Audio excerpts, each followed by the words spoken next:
Olá, meu aluno, mais uma aula nossa nesse nosso retorno e eu busquei fazer uma aula mais interativa para que você possa entender melhor a matéria, tá? Neste primeiro momento, nós vamos estudar taxonomia e sistemática. O que isso propriamente quer dizer? Quer dizer que existiu um cara chamado Linneu que organizou os seres vivos. É a mesma coisa de você ter os livros numa prateleira. Então você tem de história, de geografia, de biologia. Foi o que Linneu tentou fazer. Ele conseguiu fazer, ele conseguiu organizar os seres vivos. E aqui, a primeira coisa que ele criou, nós chamamos de táxon. Você precisa saber isso aqui de cor. O que são os táxons? É a organização dos seres vivos. Do menor táxon ao maior táxon. Do maior táxon ao menor táxon. E o que isso quer dizer? Quer dizer o seguinte, que aqui ele consegue comprovar o qual nós somos próximos uns dos outros, um animal do outro. Por exemplo, nós humanos somos próximos do macaco. O tigre é próximo do gato. O lobo é próximo do cachorro. Tudo isso é graças a esse táxon que o Linneu criou. Então eu tenho a espécie. Então, essas espécies cruzam entre si e deixam descendentes férteis. A espécie se agrupa e forma gênero. Gênero se agrupa e forma família. Família se agrupa e forma ordem. Ordem se agrupa e forma classe. Classe se agrupa e forma filo. Filo se agrupa e forma reino. Então, quanto mais próximo nós estivermos da espécie, mais próximos evolutivamente nós somos. Quanto mais próximo nós estivermos do reino, mais longe evolutivamente nós somos. Por exemplo, um animal que pertence à mesma ordem, necessariamente ele vai pertencer à mesma classe, filo e reino. Então a primeira coisa que ele fez foi classificar os seres vivos. E a segunda coisa, eu preciso escrever o nome deles. E aí ele criou a nomenclatura binominal. O próprio nome já diz. 2 nomes. E o que acontece? O primeiro nome significa gênero. Olha aqui. Homo. Homo significa o gênero. O segundo nome a gente chama de epiteto específico. Então aqui é o epiteto específico. Em latim, ou seja, Homo sapiens está escrito em latim, itálico ou sublinhado. Então vamos sublinhar aqui, ó. Homo sapiens. Então, eu sei que esse homo aqui significa gênero. Eu sei que esse sapiens aqui significa epiteto específico. E juntos, homo sapiens formam a espécie. Uma coisa que eu quero chamar a sua atenção. Sempre a primeira palavra, que significa gênero, com letra maiúscula. E a segunda palavra, que significa o epiteto específico, com letra minúscula. Isso eu não posso esquecer para saber dar nome. Então aqui eu estou classificando, aqui eu estou dando nome. Então, dando continuidade à nossa aula sobre taxonomia sistemática, então nós já aprendemos como que Linneu fez através dos táxons para classificar, ordenar os seres vivos. Nós aprendemos como que eu escrevo, então sempre gênero seguido do epiteto específico, formando a espécie, gênero com letra maiúscula, espécie com letra minúscula. E agora, a partir disso, nós temos o cladograma e nós temos os reinos. Os reinos nós já até estudamos, até já falamos sobre eles, mas é bom recordar. Primeiro, o que significa um cladograma? Cladograma é como se fosse a sua árvore filogenética. Né? Da onde que você saiu e para onde você está indo. Eu fiz o cladograma das plantas. E aí, através disso, eu vou descobrir quais que são mais próximos evolutivamente e quais que são mais distantes. Lembrando que todas pertencem ao mesmo reino, planta. O que acontece? O que significa o cladograma? E significa que existe entre todas as plantas um ancestral comum.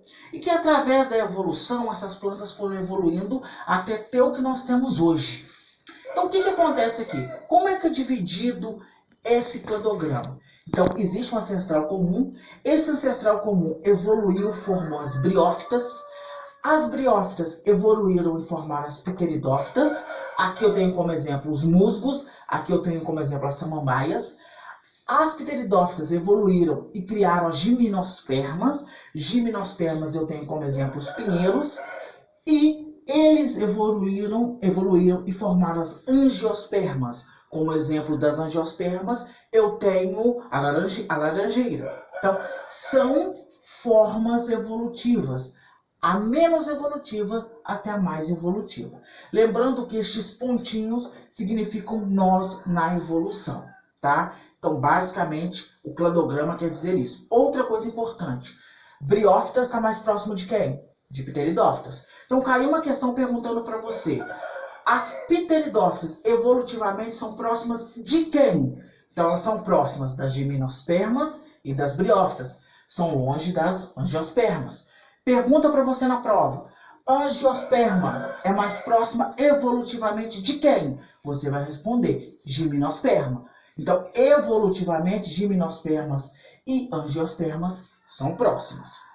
Baseado nisso, Linneu e outros cientistas criaram os reinos. A gente precisa dividir os seres vivos. Não é assim que a gente faz na estante? Um livro de história, um livro de geografia, tudo junto. Então, precisa agrupar, precisa reunir os seres vivos. Eu já sei dar nome, eu já sei como que acontece a divisão de espécie até reino, então é hora da divisão. Então vamos lá. Reinos.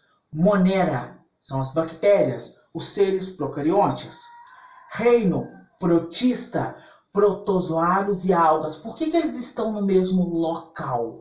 Porque eles são unicelulares eucariontes. São seres que têm uma célula e são eucariontes.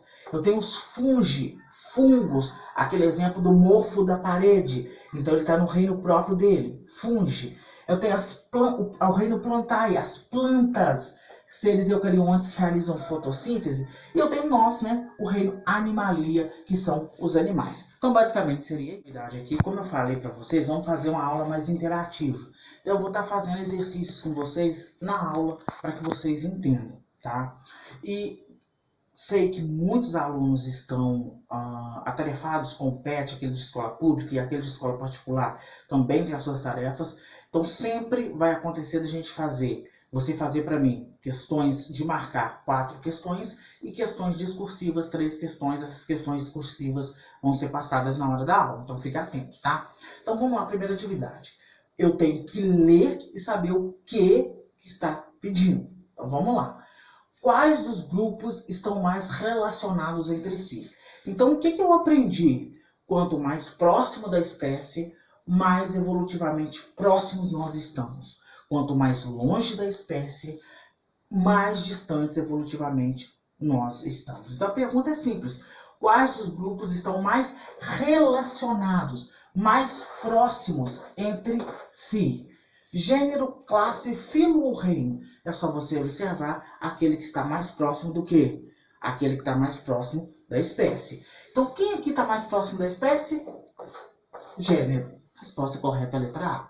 Tem uma questão discursiva aqui, olha. Homo sapiens. Preferi sublinhar agora para você entender que tem que estar sublinhado. Homo erectus. Homo de neandertalenses. Homem de Neandertal. O que acontece aqui? Então, está escrito certinho. Tem que ter cuidado com isso. Primeira letra, maiúscula. Segunda, minúscula. Outra coisa importante aqui, além disso, eu tenho que saber que isso aqui significa gênero e isso aqui significa epiteto específico. E juntos formam o nome da espécie. Então, há quantos gêneros e quantas espécies? Gênero é o primeiro. Então, tem é o mesmo, é o mesmo, é o mesmo. Quantos gêneros eu tenho aqui? Eu tenho só um. Então, gênero, eu tenho um. Quantas espécies que eu tenho aqui? Homo sapiens, erectus e de Neandertal. Então, eu tenho 3 espécies diferentes, porém, com o mesmo gênero. Espero que você tenha entendido. Faça as atividades. Estou aguardando você tanto no chat do YouTube, claro, se você quiser, quanto no meu número do WhatsApp privado. Então, nós vamos trabalhar dessa forma agora. Espero que você entenda e tenha melhorado a nossa interatividade.